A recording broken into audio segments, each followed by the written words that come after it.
Hello friends, this is Pallavi and a warm welcome to all of you on this YouTube channel.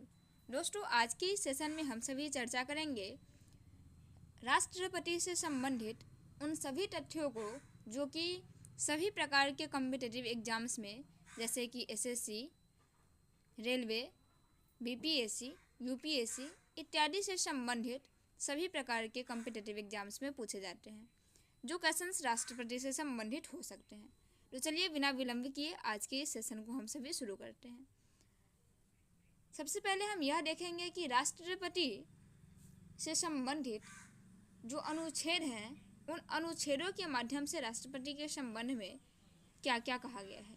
तो अनुच्छेद 52 जो है उसमें पद का चर्चा है। अनुच्छेद 52 में पद की चर्चा है। अनुच्छेद 53 कार्य एवं शक्ति, अनुच्छेद 54 निर्वाचन, अनुच्छेद 55 में निर्वाचन की पद्धति और कोटा, 56 में कार्यकाल, 57 में पुनर्निर्वाचन, 58 में योग्यता, 59 में पद की शर्तें और दशाएं, 60 शपथ और 61 नंबर में महाभियोग की चर्चा है। तो चलिए बारी बारी से इन सभी के बारे में चर्चा करते हैं। हमारा अनुच्छेद जो 52 है उसमें कहा जाता है कि भारत में एक राष्ट्रपति होगा और यह संघ की कार्यपालिका का अध्यक्ष होगा। भारत में एक राष्ट्रपति होंगे जो संघ की कार्यपालिका के अध्यक्ष होंगे। अनुच्छेद 53 में ऐसा कहा गया है कि कार्यपालिका की जो समस्त शक्ति है वो राष्ट्रपति के पास होंगी। किनके पास होंगी? राष्ट्रपति के पास होंगी। और यह जल सेना, थल सेना और वायुसेना तीनों के प्रमुख होते हैं। कौन? राष्ट्रपति महोदय। चलिए अनुच्छेद 54 के ऊपर चर्चा करते हैं। अनुच्छेद 54 कहता है कि राष्ट्रपति का निर्वाचन मंडल द्वारा कराया जाएगा। किसके द्वारा? निर्वाचन मंडल द्वारा कराया जाएगा। अब यह जो निर्वाचन की पद्धति है वह एक अप्रत्यक्ष पद्धति है, जिसमें जनता सीधे तौर पर सरकार को वोट नहीं करती है, राष्ट्रपति का चुनाव नहीं करती है, बल्कि जनता के द्वारा चुने हुए जो प्रतिनिधि हैं वो प्रतिनिधि राष्ट्रपति का चुनाव करते हैं। इसमें कौन कौन भाग ले सकता है?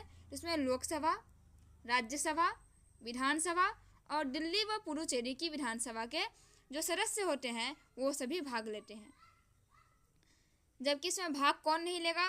तो जो मनोनीत सदस्य होते हैं वो भाग नहीं लेते हैं और विधान परिषद के सदस्य भाग नहीं लेते हैं, क्योंकि हम जानते हैं कि सभी राज्यों में विधान परिषद नहीं है, केवल 7 राज्यों में ही विधान परिषद है।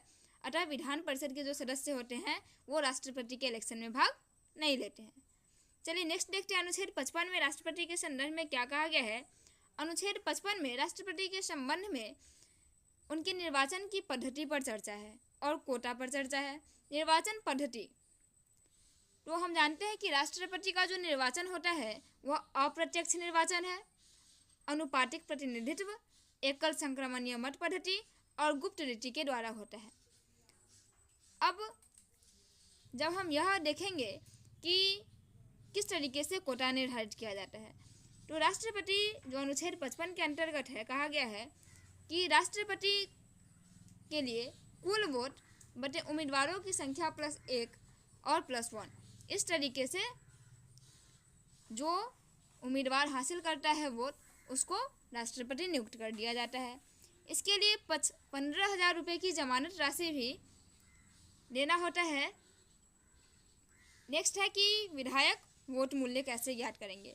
तो विधायक वोट मूल्य किस तरीके से ज्ञात किया जाता है, तो राज्य की जो संपूर्ण जनसंख्या है, राज्य की संपूर्ण जनसंख्या बटे निर्वाचित एमएलए की संख्या गुने 1/1000, इस तरीके से हम विधायक वोट मूल्य, विधायक का मत मूल्य ज्ञात करते हैं। और नेक्स्ट है सांसद का मत मूल्य। तो इसे ज्ञात करने के लिए सभी एमएलएज का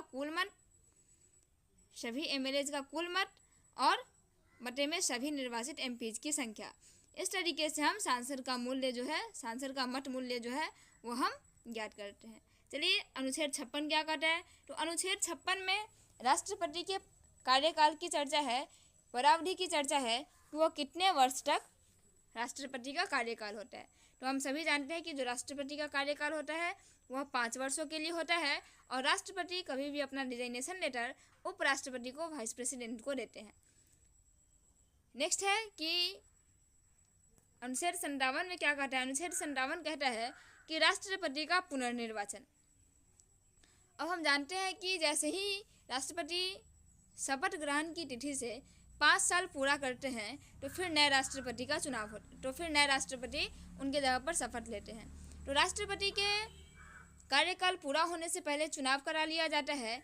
और हमारे यहाँ, हमारे भारत में एक बार राष्ट्रपति कितनी भी बार राष्ट्रपति बन सकता है, इसके लिए कोई सीमा तय नहीं किया गया है। जबकि यूएसए में कोई व्यक्ति अधिक से अधिक 2 बार ही राष्ट्रपति बन सकते हैं, जबकि इंडिया में इसका कोई लिमिटेशन नहीं है, जितनी बार जीतेगा उतनी बार राष्ट्रपति बन सकता है।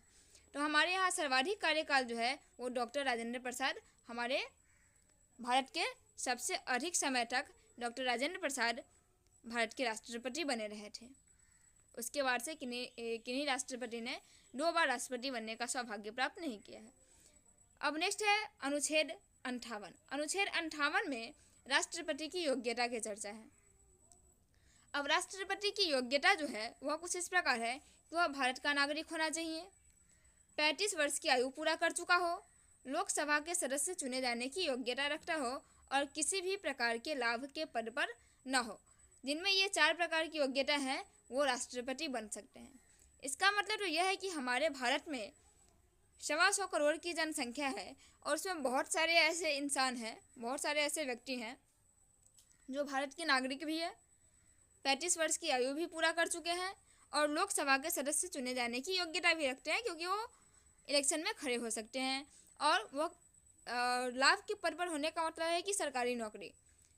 तो हमारे यहाँ जानती हैं कि हमारे यहाँ बहुत सारे ऐसे लोग हैं जिनके पास सरकारी नौकरी नहीं है, गिने चुने लोगों के पास ही है।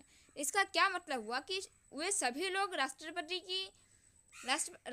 के इलेक्शन में खड़े होने की योग्यता रखते हैं? तो ऐसा बिल्कुल नहीं है।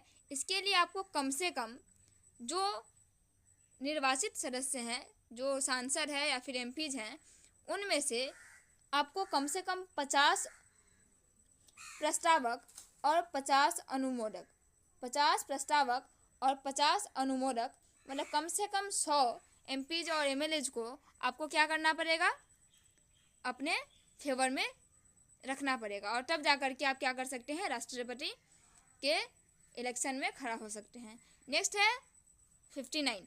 अनुच्छेद 59 में क्या कहा गया ये देखते हैं। अनुच्छेद 59 में पद की शर्तें हैं, जिसमें कहा गया है कि संघ राज्य के अधीन किसी भी सदन का सदस्य नहीं होना चाहिए और उनके कार्यकाल के दौरान किसी भी परिलब्धियां या भत्ता को कम नहीं किया जाएगा। अब अनुच्छेद 60 जो है उसमें कहा गया है शपथ के बारे में कि सुप्रीम कोर्ट के जो मुख्य न्यायाधीश होते हैं या फिर उनके न रहने पर जो उनके वरिष्ठ न्यायाधीश होते हैं वही राष्ट्रपति को शपथ दिलाते हैं। चलिए अब लास्ट है अनुच्छेद 61, जिसमें महाभियोग की चर्चा है। अनुच्छेद 61 में ऐसा कहा गया है कि राष्ट्रपति पर महाभियोग लाया जा सकता है। मतलब कि अगर राष्ट्रपति नियम के कानून का उल्लंघन करते हैं, अगर कानून को फॉलो नहीं करते हैं, तो उनको हम क्या कर सकते हैं, राष्ट्रपति पद से हटा सकते हैं। तो इसके लिए किस तरीके से उनको हटाया जा सकता है, ऐसे तो हम कह नहीं देंगे कि भैया आप अच्छा काम नहीं कर रहे हैं, कानून के उल्लंघन कर रहे हैं तो आप हट जाइए, और वो हट नहीं जाएंगे। इसके लिए किस तरीके से उनको हटा सकते हैं सो देखिए। अब हम जानते हैं कि राष्ट्रपति पर को जो हटाने की प्रक्रिया है उसको हम महाभियोग कहते हैं। तो महाभियोग में राष्ट्रपति पर महाभियोग लाने के लिए प्रस्ताव रखा जाता है, जिसमें लोकसभा और राज्यसभा के सदस्य होते हैं। इसमें सदन के कुल सदस्यों का 1/4 सदस्यों का हस्ताक्षर होना चाहिए कि अब इनको हटा देना है। इसके अलावा जो विशिष्ट बहुमत से, जो कि कुल संख्या के 2/3 सदस्यों के हस्ताक्षर वो भी होना चाहिए। और फिर इसको दूसरे सदन में भी, अगर राज्यसभा में ऐसा प्रस्ताव पारित हुआ है तो फिर इसको लोकसभा में जाना है और दूसरे सदन में भी विशिष्ट बहुमत प्राप्त करना है। और जिस दिन ऐसा हो गया उस दिन क्या हो जाएगा, उस तिथि के पश्चात राष्ट्रपति को अपना पद उसी दिन क्या करना पड़ेगा, त्याग देना पड़ेगा, और उसी दिन राष्ट्रपति उस पद से हट जाएंगे। लेकिन हमारे यहाँ आज तक ऐसा नहीं हुआ है। हमारे भारत में आज तक महाभियोग की स्थिति नहीं हुई है और कोई भी ऐसे राष्ट्रपति नहीं है जिनको पद से हटाया गया हो। तो चलिए दोस्तों, आज के इस सेशन में राष्ट्रपति से संबंधित हमने ढेर सारे तथ्यों को जाना। आशा है कि आपको यह वीडियो पसंद आया होगा। अगर आपको हेल्पफुल लगा हो तो आप इस वीडियो को लाइक करें, चैनल को सब्सक्राइब करें और बेल आइकन को प्रेस करें ताकि लेटेस्ट वीडियो का नोटिफिकेशन आपके पास तक पहुंचता रहे। Thanks for watching this video. Till then thank you so much.